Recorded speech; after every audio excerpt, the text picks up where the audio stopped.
নমস্কাৰ।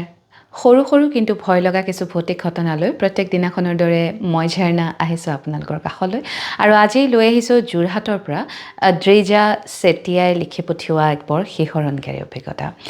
দ্ৰিজাৰ লগত কি ঘটিছিলে সবিশেষ ক'ম, কিন্তু তাৰ আগতে অনুৰোধ কৰিছোঁ, যদি আপুনি মোৰ ইউটিউব চেনেলটো এতিয়া ছাবস্ক্ৰাইব কৰা নাই, যদি বেয়া নাপায় ছাবস্ক্ৰাইব কৰি থ'ব। ইনষ্টাগ্ৰামত থকা একাউণ্টটো ফ'ল' কৰিবলৈ নাপাহৰিব আৰু ফেচবুকৰ পেজখনো যদি এতিয়ালৈকে ফ'ল' কৰা নাই তাকো কৰি থ'ব, যাতে মোৰ ভিডিঅ'বোৰ অহাৰ লগে লগে আপোনালোকে এটা নটিফিকেশ্যন পায়। এতিয়া আগবাঢ়ো আদ্ৰিজাৰ অভিজ্ঞতাৰ ফালে। এই ঘটনা তেতিয়াৰ যেতিয়া আদ্ৰিজাৰ বিয়া হোৱা নাছিলে। তেওঁৰ ঘৰ তেজপুৰত, কিন্তু তেওঁ বিয়া হোৱাৰ পাছত এতিয়া যোৰহাটত থাকে। তেওঁ যেতিয়া জীয়ৰী আছিলে তেজপুৰৰ, তেতিয়াৰ ঘটনা। এবাৰ তেজপুৰত এখন বৰ ডাঙৰ সংগীত মহাসমাৰোহ হৈছিলে।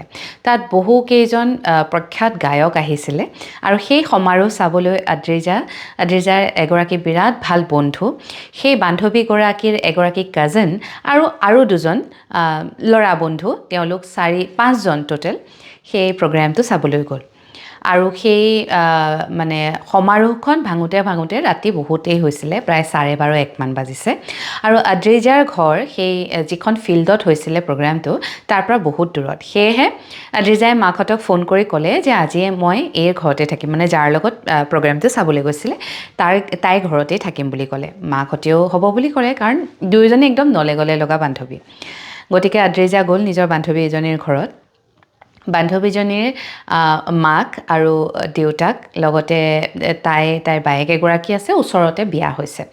আৰু সেইদিনাখন যিহেতু মানুহ বেছি হ'ল, তেওঁলোকৰ 2টা বেডৰুম, এটা বেডৰুম মানে আদ্ৰিজাৰ বান্ধৱীগৰাকীৰ যিটো বেডৰুম, তাতো 2খন বিচনা, তাত তেওঁৰ ল'ৰা বন্ধু 2জন শুইছে।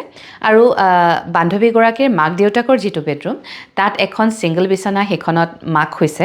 আৰু যিখন ডাবল বেড আছে, তাত আদ্ৰিজাৰ বান্ধৱীগৰাকী আৰু তাইৰ কাজিনগৰাকী শুইছে।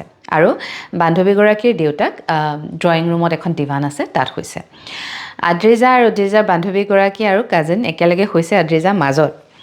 ৰাতি প্ৰায় 2মান বজালৈকে দুয়োজনীয়ে মানে সেই সংগীত সমাৰোহৰ কথাই পাতি আছে। মাকে মাজে মাজে অলপ গালিও দিয়ে।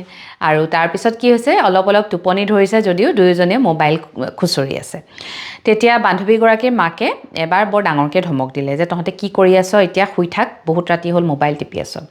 সেই বুলি ক'লত দুয়োজনে মোবাইলটো দৌৰাদৌৰিকৈ মূৰৰ শিতানত থৈ শুবলৈ ল'লে। পিছে আদ্ৰিজাৰ টোপনি ধৰা নাই। তাই আকৌ মোবাইলটো লাহেকৈ উলিয়াই আকৌ মানে মোবাইল খুচৰাত লাগিলে। বান্ধৱীগৰাকী মাকে ভাবিছে যে তাইৰ বান্ধৱীগৰাকীয়ে মোবাইল চাই আছে, সেয়েহে আকৌ তাইৰ নাম লৈ মানে ধমক দিছে। তেতিয়া বান্ধৱীগৰাকীয়ে ফুচফুচাই আদ্ৰিজাক কৈছে, ফোনটো থ, মায়ে আহি নহ'লে মাৰিব। আৰু তেতিয়া আদ্ৰিজাই মানে ফোনটো চাইছে, দেখিছে ৰাতিপুৱা 4টা বাজিলে। তাহাঁতে মানে গমেই নাপায়, কথা পাতি মোবাইল টিপি যে ইমান সময় পাৰ হৈ গ'ল। আৰু ৰুমটো মানে তেওঁলোকৰ আছাম টাইপ ঘৰ, আৰু 2টা বেডৰুমৰ গাতে লাগি এখন বাৰাণ্ডা আছে। আৰু তাৰপিছতে হাফ গ্লাছৰ খিৰিকীবোৰ থাকে যে, ৰুমকেইটাত তেনেকৈ গ্লাছৰ খিৰিকী আছে। আৰু তেওঁলোকে শোৱাৰ আগতে বেডৰুমৰ দৰ্জাখন বন্ধ কৰি লৈছিলে। এতিয়া আদ্ৰিজাক মাকে মানে বান্ধৱীগৰাকী মাকে যেতিয়া আকৌ গালি দিলে, ধমক দিলে, তেতিয়া তাই ফোনটো থ'ব লওঁতে দেখিছে ৰাতিপুৱা 4 বাজিছে।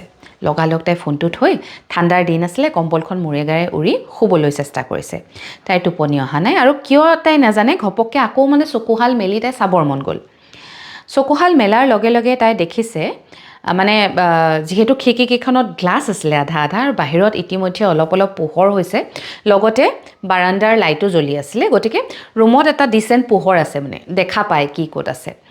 আদ্ৰিজাই তেতিয়া দেখিছে এখন বৰ দীঘল হাত, মানে তাইৰ মূৰৰ ওপৰেদি গৈছে। হাতখন বিৰাট বগা, আৰু কিন্তু মানে হাতখনৰ ছালবোৰ একদম সুতুৰি, যেন বহুত বয়স হৈছে মানে ব্যক্তিজনৰ, আৰু তেওঁৰ হাতখন একদম আদ্ৰিজাৰ চকুৰ আগেৰেদি এনেকৈ পাৰ হৈ গৈছে। তাই একদম ঘপককৈ উঠি বহি চিধাই ঘূৰি চাইছে, হাতখন যোনফালে গ'ল সেইফালে ঘূৰি চাইছে। তেতিয়া মানে তাই অলপ কুঁৱলীকৈ দেখিছে এজন বৰ শুভ্ৰ বগা কাপোৰ পিন্ধা, বিৰাটেই ধুনীয়া বগা এজন ব্যক্তি, বয়সীয়াল এজন ব্যক্তি, চুলিকোছা একদম সম্পূৰ্ণ বগা। আৰু চুলিকোছা মানে তেওঁ এই আমাৰ ভকতসকলে যে বান্ধি থয় খোপাটো, তেনেদৰে খোপা বন্ধা একদম শুভ্ৰ এটা মানে তেওঁ কুৰ্তা পিন্ধিছে, চুৰিয়া পিন্ধি আছে।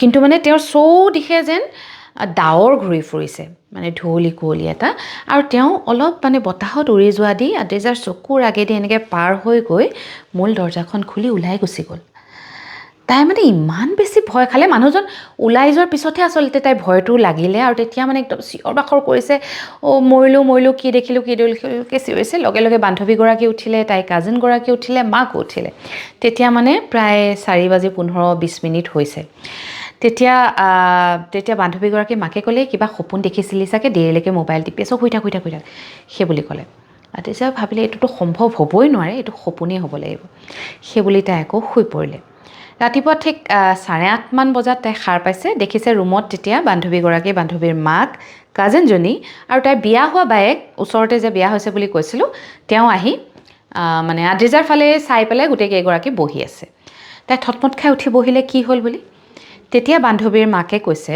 যে তেওঁলোকৰ ঘৰলৈ যি মানুহে প্ৰথমবাৰ থাকিবলৈ আহে তেওঁ সেই বয়সীয়াল ব্যক্তিজনক দেখা পায় তেওঁ বেলেগ কোনো নহয় বুঢ়া ডাঙৰীয়া হয় আৰু বুঢ়া ডাঙৰীয়া থানৰ পৰা আচলতে আদ্ৰিজাৰ মানে বান্ধৱীগৰাকীৰ মাকে এটা শিল লৈ আহিছিলে আৰু সেই শিলটো তেওঁলোকৰ ঘৰখন আছে তাৰ কাষতে তেওঁলোকৰ বৰজনাৰ মানে বান্ধৱীগৰাকীৰ বৰ্তাকৰ ঘৰ আছে মাজৰ যিকণ ঠাই সেই ঠাইটুকুৰতে মানে শিলটো থৈ তাতেই তেওঁ মানে বুঢ়া ডাঙৰীয়াক পূজা কৰে মানে চাকি বন্তি জ্বলাই মানে গোসাঁই থাপনা যেনেদৰে আমি ৰাখোঁ তেনেদৰে তেওঁ সেই শিলটো বৰ মৰমেৰে বৰ যতনেৰে ৰাখিছে আৰু তাৰ পিছৰে পৰা আচলতে তেওঁলোকে ঘৰত বুঢ়া ডাঙৰীয়াৰ উপস্থিতি অনুভৱ কৰে আৰু যিসকল ব্যক্তি আহে তেওঁলোকেও যেতিয়া প্ৰথমবাৰলৈ আহে প্ৰথম নিশা তেওঁলোকৰ ঘৰত কটায় তেতিয়া বুঢ়া ডাঙৰীয়াই তেওঁৰ উপস্থিতিৰ এটা